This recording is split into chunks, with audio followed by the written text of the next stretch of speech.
Alors, j'ai refait la vidéo parce que j'ai pas mis de côté. Donc, nous sommes devant l'église de Vinça. Donc, elle est sous la protection de Saint-Julien et Sainte-Baseline. Un des rares saints qui sont mariés. Hein. Voilà. Donc, voilà l'entrée de la porte. On voit les clochers là-haut. Attends, je vais mettre. Là, il y a bien aussi une tour avec deux fenêtres là, collées à la tour. Bon. Alors, le portail, les fers datent de l'ancienne église qui était remontée à l'an 1000, Visigoth sûrement. Vous pouvez voir sur les spirales. Alors là, prendre des mystères, voyez. La bête. Le serpent, oui.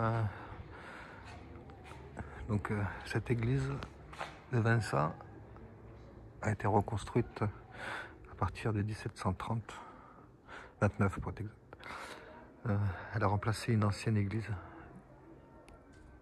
qu'ils ont construite par-dessus, romane. Ça s'est passé. Par contre, le clocher est antérieur, il date du 17e. C'est un clocher espagnol, c'est quand la région était encore espagnole. Donc il était accolé à l'ancienne église romane. Il y a deux chapelles en dessous. Donc la construction de l'église a commencé en 1729 jusqu'en 1769, 30 ans. Et en fait, ça a été une personne qui était née ici a fait un testament comme quoi il voulait qu'on construise une église avec sa fortune si ses descendants n'avaient pas d'enfants. Et donc il a demandé, voilà, et c'est ce qui s'est passé, ils n'ont pas eu d'enfants. Et ils ont construit cette église qui est immense. J'oublie le détail, elle fait 50 mètres de long, enfin 40 mètres plus les 10 mètres de la tour, 50, 20 à 18 mètres de haut et 20 mètres de large.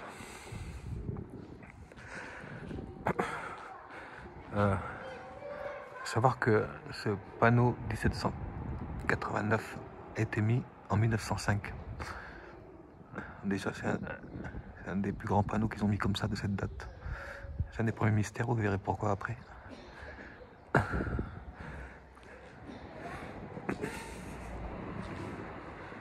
Alors là, on a des gravures qui datent de l'ancienne église. Et le mystère, c'est que vous avez là-haut, vous voyez, une main et un doigt qui font un signe à ces trois personnages. On ne sait pas qui c'est.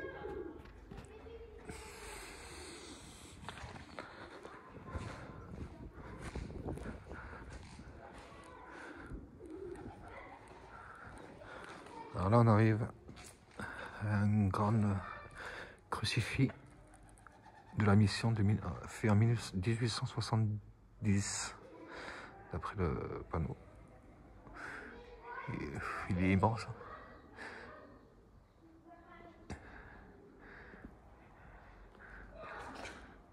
On dirait qu'il pointe quelque chose.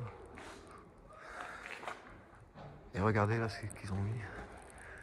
Pomme de pin ou la glande pinéale. Et là vous avez la chouette en dessous.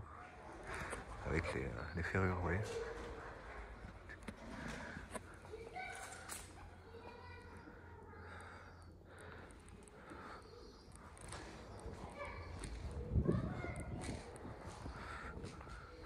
Pourquoi ils ont mis Alors pour ce qui est la partie, c'est parti là 1729 et les dernières parties ont été au fond 1769 le chœur. Ça, ce sont des bâtiments qui ont été accolés à l'église après. Il y a une cave et une pièce au-dessus. Je sais pas ce qu'il y a. Je sais pas ce qu'il y a d'autre. Ça date de pareil, 1760, 70. Sur l'époque Louis XV. Là, nous arrivons dans la grande rue. On va vous montrer qu'il n'y a personne. Le mystère, c'est là-haut.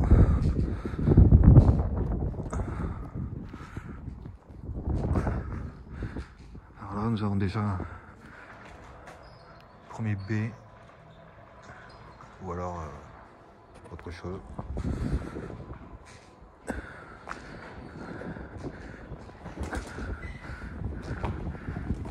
Vous avez un deuxième, ouais, ici. Ça c'est un B. Ou alors ça représente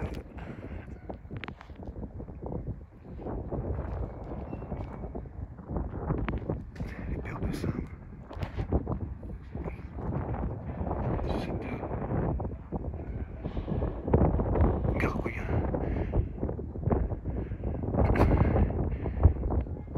Alors, qu'est-ce que ça fait là? Si c'est un lien avec les anciens juifs, à l'époque des débuts, il y avait une déesse appelée Asherah et elle montrait ses seins comme ça exactement. Alors est-ce que c'est un lien aussi avec Baal? Est-ce que ça voudrait dire ça, Baal? Le B? Et un autre mystère, c'est que à savoir que cette distance, c'était la rue était là, au début de la rue, et pendant les travaux de l'église, ils ont dû faire des rajouts sur la rue. Ça devait faire 20 cm, et au final, regardez.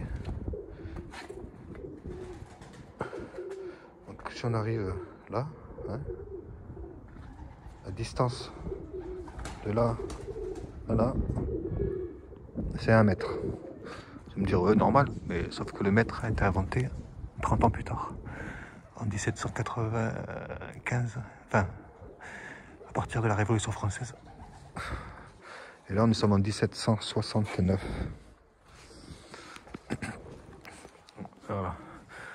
Donc, alors à savoir que ceux qui ont fait les frères, la famille Cassini, qui a mesuré l'arc méridien pour calculer le mètre, est parti de Perpignan. Donc peut-être qu'ils étaient pas, ils étaient en contact avec les constructeurs de cette église, mais je sais pas. Alors je vais vous montrer autre chose. En haut. Alors regardez, là vous avez au milieu, ici là, au milieu des deux gargouilles, et il y a un fanion métallique et une croix. Et là, je me trouve mon doigt. Oui. Et là vous avez là au milieu, vous voyez l'arche.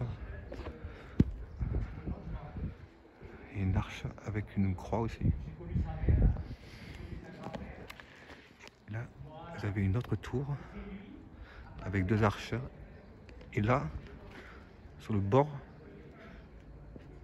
vous avez là, regardez, une croix templière. Alors, je sais pas ce que ça fout au bord. Il y a cette tour aussi qui est bizarre. Cette croix. Et le fanion.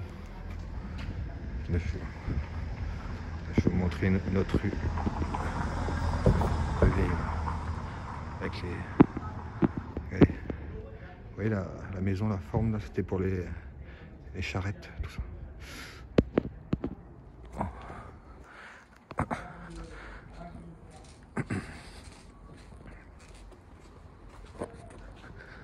Donc retenez bien le fanion qui est au milieu, qui est là, Hein, au milieu, vous allez voir. Peut-être avoir l'explication là.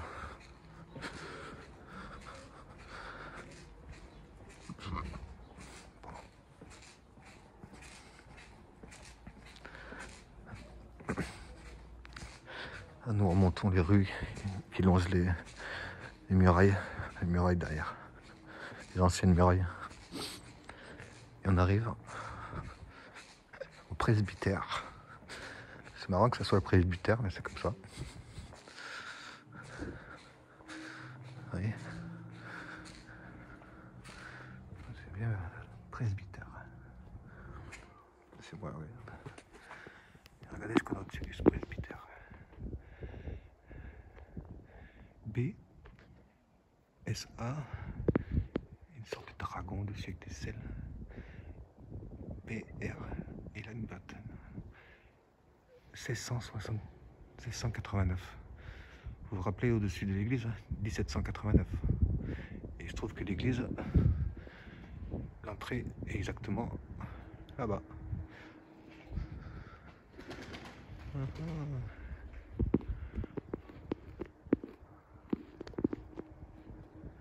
Bon, qu'elle est pile. Et regardez ce dragon avec les fanions. Rappelez-vous le fanion là-bas.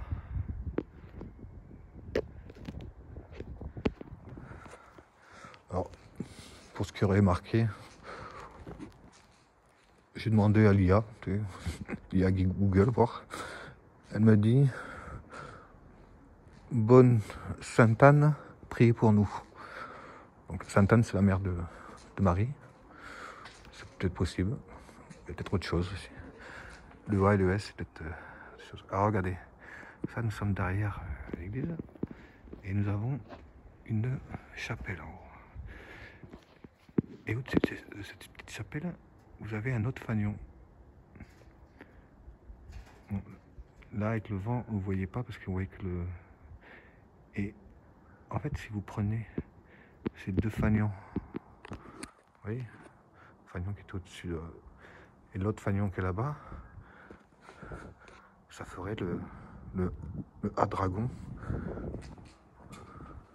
Alors, cette chapelle-là, elle est octogonale, elle a 8 côtés.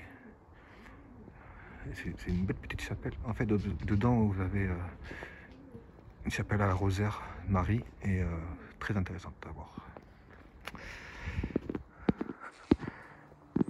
Et elle ressemble à la Barriva, pour ceux qui connaissent Arsène Lupin. Alors là, on arrive derrière l'église.